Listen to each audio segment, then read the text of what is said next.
Hey everyone, welcome back to my channel Escaping Reality. My name is Ria and thank you so much for tuning in again on today's video.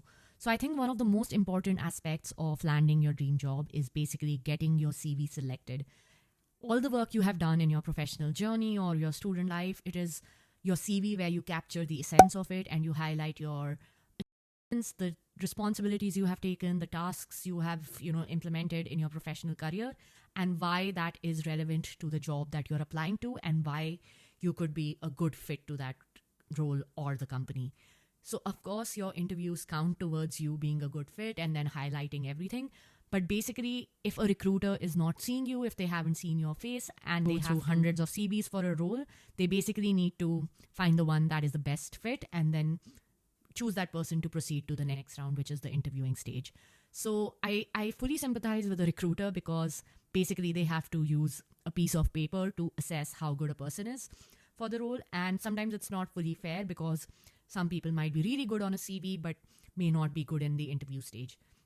So if you're someone who, wants to apply for a role and are having a hard time getting, callbacks from recruiters, then do watch this video ahead because I will be talking about how I have optimized my CV at least 100 times applying for so many roles in the last 3.5 years and how I have restructured, re-optimized and improved my CV year on year.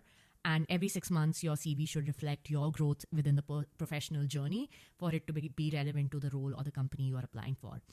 In today's video, I'll also talk about some of the online CV makers that I use and why I use them and why I think you should too because of its key benefits and how it makes the process of applying for a role far simpler.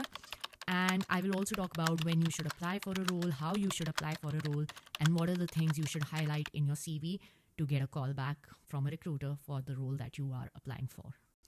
So the first thing that I really like to do is identifying the role and going on LinkedIn and searching that role in the market and setting an alert. I like to receive notifications on any time a role related to the keywords that I'm interested in, say account manager, is released, and then I get an email notification, and I like to be one of the first few applicants applying for the role.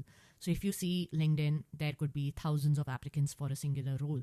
So if I'm applying 2 weeks after the job has been posted, I'm already late to the party. So I like to be one of the first few people who is applying to a role to increase my chances of getting a call back from a recruiter. Then I also like to apply between Monday to Thursday, which is like working days of the week. Friday tends to be a bit laid back, and then Saturday, Sunday, if you're applying, a lot of other people are applying back then, and especially, working professionals who have time only on the weekends. So that tends to push your CV down and you may not get as much visibility as you may on a weekday. So be early when applying for roles. I think speed is extremely important as much as having a good CV is. So you can, work towards a perfect CV and there's no such thing as a perfect CV. But if you are not applying and if you keep delaying the process, it could happen that they might find a few people to interview and you don't even get a chance to interview for the role. The second thing that I really like using is an online CV maker. So why I use an online CV maker? First thing, it is efficient than building a CV out on Word. You get hundreds of templates to choose from if you identify one online CV maker. You have paid versions, you have free versions, so you can choose which one works for you. Usually they are pretty affordable, so you can, just subscribe for one for a month and then, delete your subscription as you go along. Then you don't have to waste time on making editing the format and stuff. You can pretty much just focus on the content of the CV, and then anytime you have to edit one for a new role, it is pretty easy and efficient to go online, quickly edit it, and then apply for the role. So for me, I think technology can be used to your advantage, and any online CV maker can make your life simpler and also help you frame your thoughts and then create an outstanding CV to use to apply for jobs. The one that I personally use is called Flow CV, which I will link here. I really like this one, and I tend to use a black and white format for the CV, which I will attach here. And I like to emphasize on the things that a seasoned or a person with experience should have on their CV. So for me, the profile section is extremely important, where I summarize who I am as a person in terms of my professional career. Here, I don't talk about anything specific I have done in my job, but give an overarching overarching summary of what I have done so far. So, for example, I'm a senior agency account manager, and I have this much years of experience working with these markets, and I have worked across these verticals and industries in my various roles and what I'm passionate about. So, it could be product marketing in my case, account management, customer success, and how much experience and knowledge I bring to the table.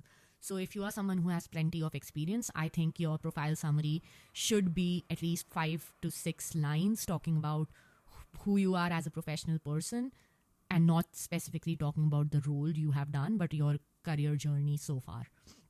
Then, if you are someone who has experience, I would definitely look at focusing on my career, like my latest jobs, and then going downwards based on the last couple of years, and then optimizing each of those roles for the next role that I'm applying for. So, for example, if my next role needs someone who has worked with various like global markets, then I will emphasize that.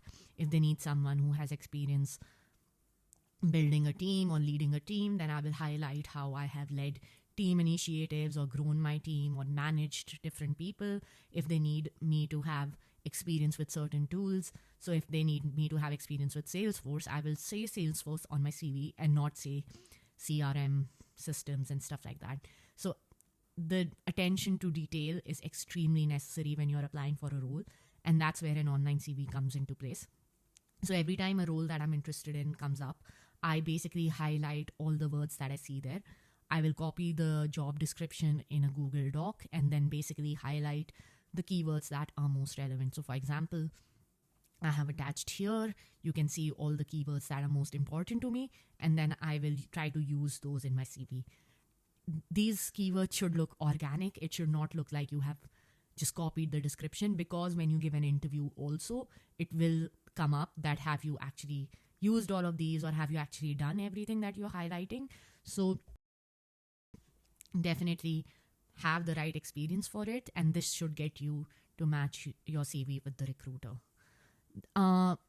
If someone who has experience, their education should be in the very end. They should highlight more of skills, tools, most relevant job experiences first. But if you are a student, then the order will be reversed because you have no experience. So you can highlight like everything you have done on universities and school level that could be a good fit for the role. The final tip I probably have is about layout, format, and the design of your CV. I have seen a lot of things where people use colors in their CV, where they put their own face and photos on their CV.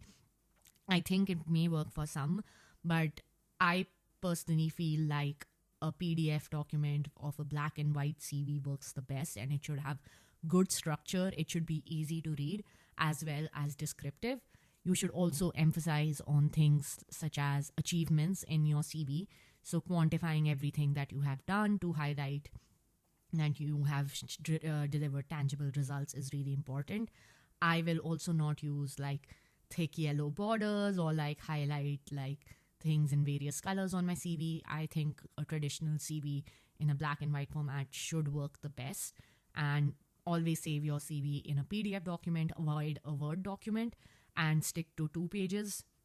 And if you're someone who has no experience or just 1-2 years of experience, then you should stick to only 1 page and not go beyond that. So these were my tips for basically getting started. I would love to talk more about how I built my own CV in a coming few videos where I can share the exact details of how I highlighted different things. I hope you found this video of value today. Stay tuned as we talk more about all things careers, interviews, job related things. And if you have any questions for me, do leave them in the comment section below. Also like, share, and subscribe. And thank you so much for tuning in. My name is Ria, and you